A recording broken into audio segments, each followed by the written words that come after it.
अस्सलाम वालेकुम। आज जो स्टोरी मैं आपके साथ शेयर करने वाला हूँ, अगर तो आप एक बेटी के बाप हैं तो ये स्टोरी आपके लिए बिल्कुल भी नहीं है, क्योंकि ये स्टोरी सुनने के बाद आप बहुत ज़्यादा गमगीन हो जाएंगे। आखिर क्यों एक 4 साल की बच्ची के कानों में यही अल्फाज दोहराए गए कि मौत का कोई इलाज नहीं, कि मौत का कोई इलाज नहीं। तो स्टोरी की जानब बढ़ने से पहले मैं आपके साथ एक और छोटी सी स्टोरी शेयर करना चाहता हूं, जो कि हमें फैजान भाई ने इस्लामाबाद से भेजी है। तो चलते हैं बिना टाइम वेस्ट किए फैजान भाई की स्टोरी की जानब। अस्सलाम वालेकुम असरार भाई, कैसे हैं आप? उम्मीद करता हूं कि आप ठीक ठाक होंगे। मेरा नाम मोहम्मद फैज़ान है और मैं इस्लामाबाद का रिहायशी हूँ। मैं चाहता हूँ कि आज आप मेरी स्टोरी अपनी ऑडियंस को सुनाएं। ये स्टोरी मुझे मेरे दादा अबू ने सुनाई थी और ये वाक़या मेरे दादा अबू के दोस्त के साथ हुआ था, जो कि एक हिंदू था। ये तब की बात है जब मैं बहुत छोटा था, करीब 8 या 9 साल का, और इस वक्त हम असनसोल, जो कि इंडिया का एक शहर है, तो मेरी फैमिली किराए के मकान में रहती थी। हम जिस घर में रहते थे उस घर में एक अमरूद का पेड़ हुआ करता था, और चूँकि हमारे वालिद मोहतरम काफ़ी सख्त मिजाज के थे, इसलिए हम अक्सर उनसे छुपकर अमरूद तोड़ा करते थे, क्योंकि अगर उन्हें पता चल गया तो फिर हमारी पिटाई तो पक्की थी। अमरूद का पेड़ छत से करीब होता था, तो मैं अक्सर रात में अमरूद तोड़ता था।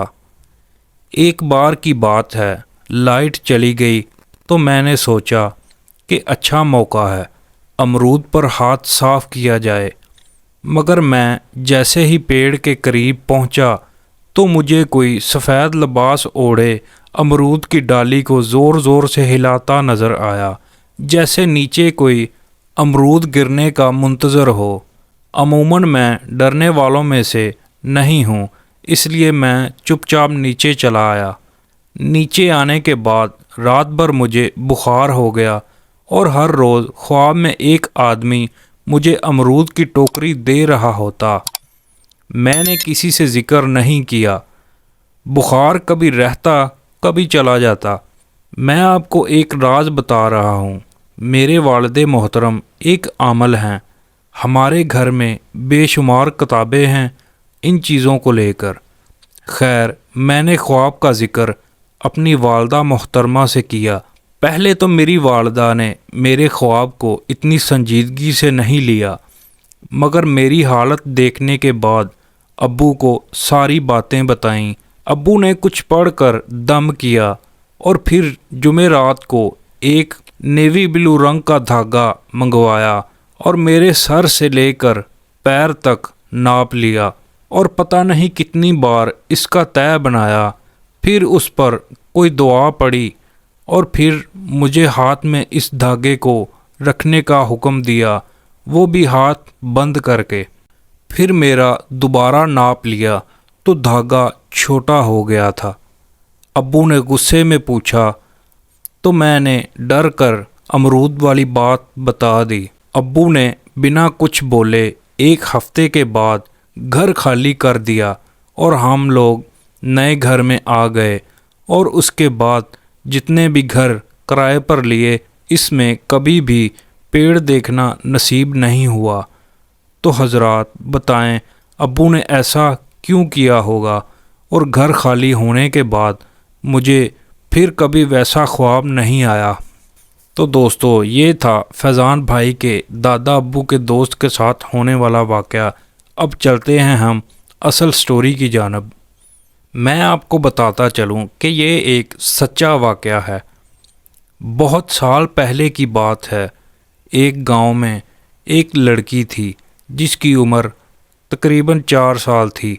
दूसरे बच्चों की तरह उसको भी खेल कूद में बहुत मज़ा आता था, और बच्चे तो किसी की सुनते ही नहीं हैं। तेज़ बारिश हो या तेज़ धूप, बच्चों को तो बस खेलने से ही मतलब होता है। सख्त गर्मियों का मौसम था और दोपहर का वक़्त था। نور اپنی کزن شہانہ کے ساتھ اس جگہ گئی جہاں وہ ہمیشہ کھیلنے جاتی تھی۔ وہ جگہ ان کے گھر سے تھوڑی ہی دور تھی اور وہاں پر ایک درخت تھا جہاں پہ بچیوں نے کھیلنے کے لیے ایک جھولا لگایا ہوا تھا۔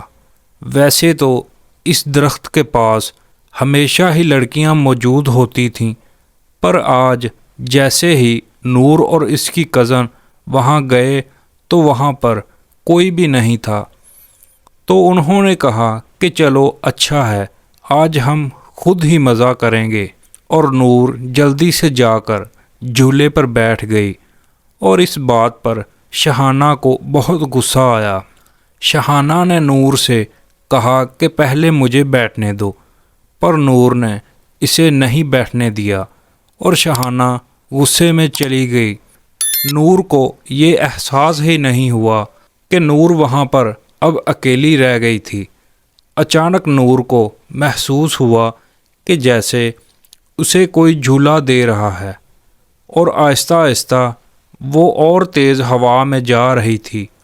اب وہ خود بھی ڈرنے لگی تھی کہ یہ اس کے ساتھ کیا ہو رہا ہے۔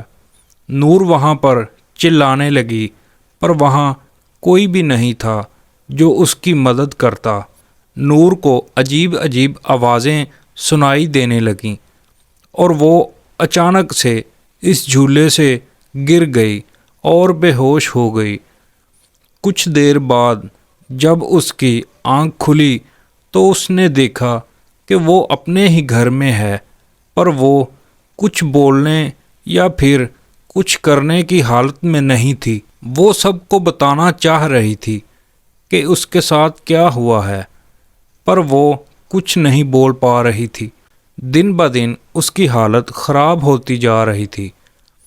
اس کے ماں باپ نے ہر ڈاکٹر، ہر حکیم سے بات کر کے دیکھ لی، پر کوئی بھی اس کا علاج نہیں کر پا رہا تھا۔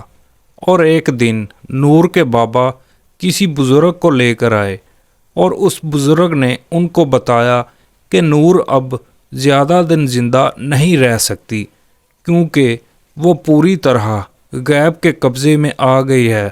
پھر بھی اس بزرگ نے اپنی طرف سے پوری کوشش کر لی کہ وہ نور کو بچا لیں، پر کچھ دن بعد ہی پتہ چلا کہ نور اب اس دنیا میں نہیں رہی۔ سننے میں کچھ یوں آیا کہ مرنے سے کچھ دیر پہلے نور بالکل صحیح ہو گئی تھی اور اس نے اپنی ماں کو سب کچھ بتایا جو کچھ بھی اس کے ساتھ ہوا تھا۔ وہ آخری بات جو اس نے بتائی وہ یہ تھی کہ کوئی اس کے کان میں روز کہتا تھا کہ موت کا کوئی علاج نہیں۔ تو دوستو، کیسی لگی آپ کو آج کی سٹوری؟ امید ہے سب کو کہانی پسند آئی ہوگی۔